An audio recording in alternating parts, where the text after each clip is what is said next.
May bisita kami ngayon dito sa South Africa, kababayan natin and of course kaibigan na rin. Good morning, I'm Vivian Casey. I'm Filipina and currently living here in South Africa. So bago ko nga ipakita sa inyo yung pagpunta o pagbisita ng aking kaibigan na Pilipina rin na nakapangasawa ng South African, ay sisasama ko muna kayo sa pamamasyal namin doon sa isang dog park dito sa South Africa. Nung nakaraan nag-upload ako about doon sa dog park. So bago itong dog park na ito, so every week ay aming pinapasyal talaga si Sammy para makalabas-labas naman. At napakalaki ng dog park na ito. Siguro ito ay mga 20 to 25 minutes ang layo sa bahay namin. And malaki talaga ito. Marami rin kami nakita ditong aso. And of course, meron siyang parang lake at pwedeng maligo din yung mga aso. At nakakatuwa nga kasi napapalibutan itong lugar na ito ng malalaking bahay. Mga old mansion. Sa sobrang laki nga ng dog park na ito, halos 1 oras kami naglalakad. Pero ganyan lang kabagal ang lakad namin. Pero talagang napagod ako. Akong hinihingal nung matapos kami maglakad. Pero masaya si Sammy. Fast forward, kinaumagahan, dumating na yung friend ko, si Emmy. And her husband is a South African as well. So ngayon, magluluto kami ng Filipino food. Medyo napaaga nga yung dating nila, nabigla ako. Kasi nagkakapilang pa ako.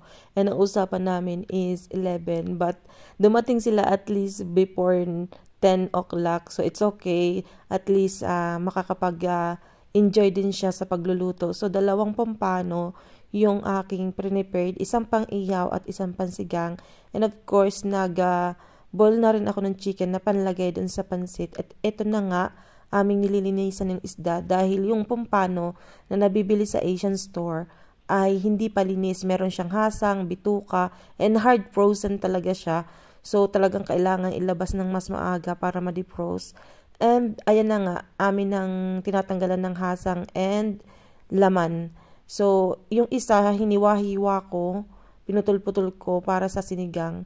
And yung isa ay pang-ihaw. Kasi mas masarap talaga, may inihaw na, meron pang sinigang. Aba, iyan daw. Pero ayoko nga isa mo. Kasi nga, hindi nga sariwa ito, di ba? Gayong katulad ng sa atin na bagong huli. Ito kasi dapat frozen na ito. Baka ito nang galing pa ng China ito yung balon.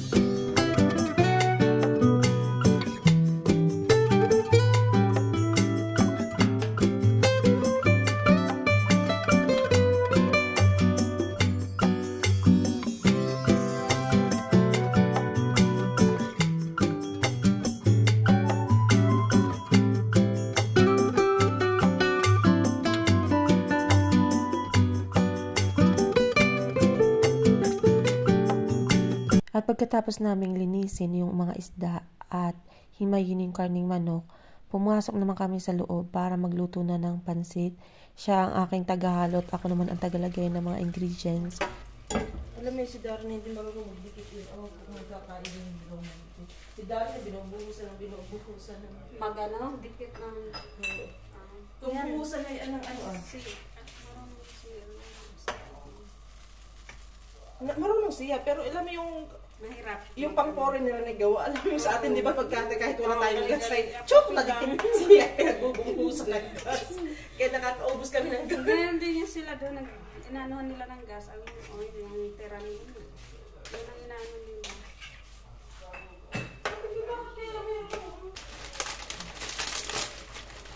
Dalawahin na natin para may maing din.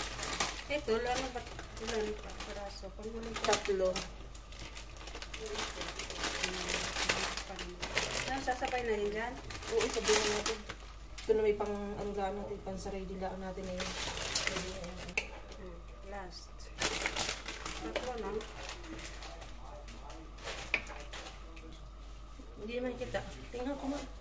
Hindi kita. Ang kinis mo nga din yan, oh. Pero silang yan, Alex. Art. Hayop sa art. Pero alam mo, maganda niya pagpatatuan. Oo. Hindi dami ko rin tato yung dito.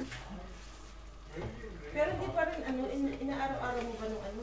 Wala nga, hindi ko maaraw-araw. Yung ano lang yung parang cream, pero ano siya, bio oil. Eh, ginagamit mo pa? Pagmaligo. Pag di tinatamad. Pagka yung, ay, pinalibaw, ito ay maligo. Pagkaligo, Oo nga, pag naliligo, yun lang. Wala, alam mo, tamad. Hindi ko maalala. Baka gusto mo i-try. Ano yun? Baka ito galing sa iyo din, hindi. Parang may nagbigay sa akin ito, tissue and spray. Oh. Ayaw mong pabayaran yun, ay di quits na lang tayo.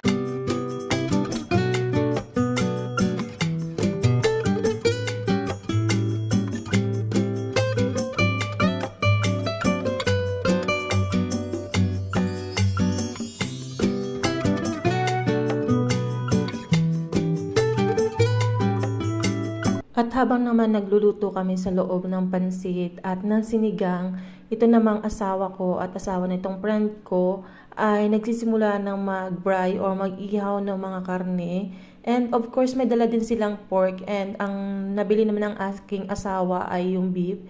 And yun ang kanilang pinakang kakainin dahil hindi sila kumakain ng isda, especially yung asawa ko.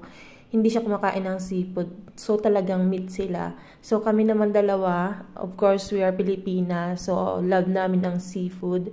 So, kaya sa aming dalawa ay isda at ipapaubayan na namin yung meat. At sawang-sawa na kami parehas ng karne. So, talagang umaayaw na kami ng karne. May nagtatanong kung bakit daw puro pag-iihaw-ihaw ang naisama ko sa video. Ang tawag niyan dito sa South Africa is braai.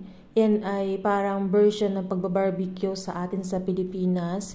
Ito yung pagluluto sa labas gamit ang charcoal or wood fire. Usually, nagigrill sila ng karne, sausage. Yung tawag dito ay borobos. Para din siyang inihaw or ihaw-ihaw sa Pilipinas. Pero, hindi lang basta ito pagkain or pagbabray o pag-iihaw-ihaw dito sa South Africa. Kumbaga, parang siyang cultural or event siya na habang nagluluto ay nag-uusap-usap, nagiinom, nagsasalo-salo sa outdoor. So, parang ganun yung datingan dito sa South Africa. At iniwanan nga muna namin yung mga asawa namin doon sa pagbabray at kami namang dalawa at munta sa likod para kumuha ng lemon dahil nga gagawa kami ng sausawan. Syempre, hindi kompleto ang inihaw kung walang sausawan. So, talaga hanap kami ng lemon sa likod dahil naalala ko meron pang ilang peraso. So, ito na nga kami dito sa likod ng bahay. At tama nga ako, may ilang peraso pa at meron din nahulog. So, kinuha ko na. Kaya mo yan.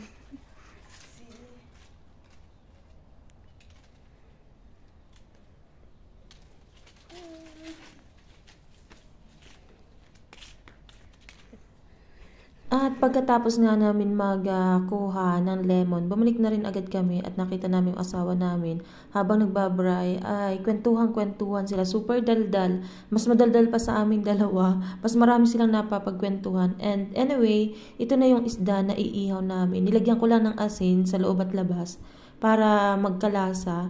Dahil gagawa naman kami ng sausawan, so kunti lang yung nilagay kong asin. And then after nyan, lumabas na rin kami at iihaw na namin kasi natapos na yung iniihaw nila na beef. Manipis lang kasi. So, ang kasunod na namin iihaw ay yung isda. Here on my... Sorry guys, we have fish here.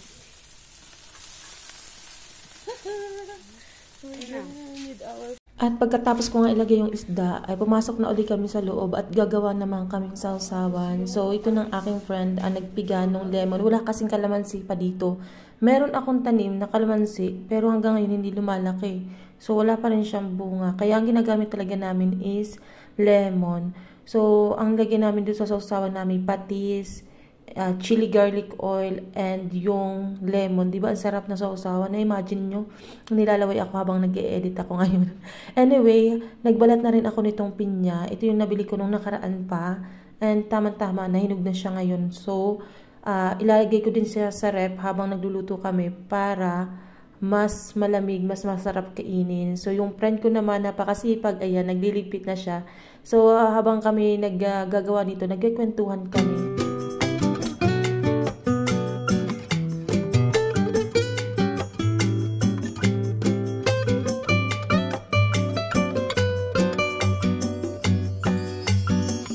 Pagkatapos kong gawin yung pinya, lumabas ako at binaliktad ko naman yung isda. Tamang-tama, nag-iihaw na lang sila ng borobos or yung sausage. And sabi ko, para feel na feel namin talaga na parang nasa Pilipinas kami. Nanguha kami ng dahon. At ayan na nga, napasangat pa ako. Hindi to dahon ng saging ha. Hindi ko alam, pero kamukha siya ng saging, hindi siya saging. Baka alam nyo kung ano tong halaman na ito. Comment down below nga. Kasi yung dahon, para talaga siyang dahon ng saging. Pero sabi nila, hindi daw talaga ito saging. So ayan, siya ko nilagay dyan. Pero gagamit pa rin kami ng mga pinggan. Kasi nga, isa naman yung dahon namin. And I'm not sure kung talagang dahon ito ng saging. Mamaya mga lason pa kami. So, para safe, ay gumamit na kami ng pinggan. So, ayan na nga, matatapos na yung iniihaw namin. At nagpe-prepare na kami dito sa likod ng aming mga asawa. Nilalagyan na namin mga pinggan, mga baso. And nagtimpla na rin kami ng juice dito habang silang dalawa ay nag-iihaw pa rin and nagkikwentuhan.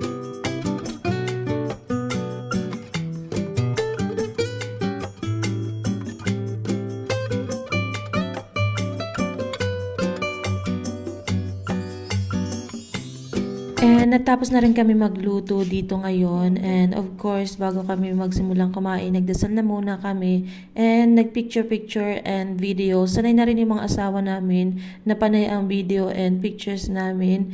And of course, kumain na kami. Ang sarap humigop ng sabaw. Talaga nakakamiss. And after nyan, nagkwentuhan kami. Nagbunutan kami ng uban na magkaibigan. And pagdating ng alas 3, nag-tea naman kami. Kasi dito sa South Africa, after lunch, ay nagtiti sila dito. So, dahil hindi naman kami pala inom ng tea, we choose na mag-coffee na lang. Pati mga asawa namin nag-coffee. And, syempre, ito tong aking friend ay may dalang cake. And, thank you so much sa cake. Nalimutan ko na magpasalamat. And, masarap yung cake, Black Forest. And, tamang-tama siya para sa coffee. Hindi ganun katamis. And, ayan, isi-serve na namin. At dun sa labas kami, iinom ng aming coffee. And matagal na kwentuhan na naman yan for sure. At ganito kami lagi dito. Pagka may lunch, laging may tea, umaabot kami ng hanggang alas 5 kwentuhan. If you want to see more about my life as Filipina here in South Africa, hit like and subscribe as well. And para sa mga updates sa video na susunod. And see you in our next video. Bye! Laguna, Quezon. Yeah. Laguna, Quezon. Yeah, after Laguna, it's Did you get a taxi also? When you went to Sao Paulo? We took No, a taxi. it's a bus. No, we first take a taxi to the bus. Yeah, to the bus. Oh, you got it? We took the taxi the whole way. Van, the van. The van taxi. Because, okay. Kasi van lang yung She had available to- that time. Mm, Pagka She had bus. to, for me, yeah, because 3 tickets. 2 so I can sit this way and the luggage. He doesn't fit on the front. And my shoe is just sitting there. so, I said, Kuya, I will just pay for the 2 because my husband, I think he will not pay for one for the luggage and one for him. So it's like the 1 row is just for me and him.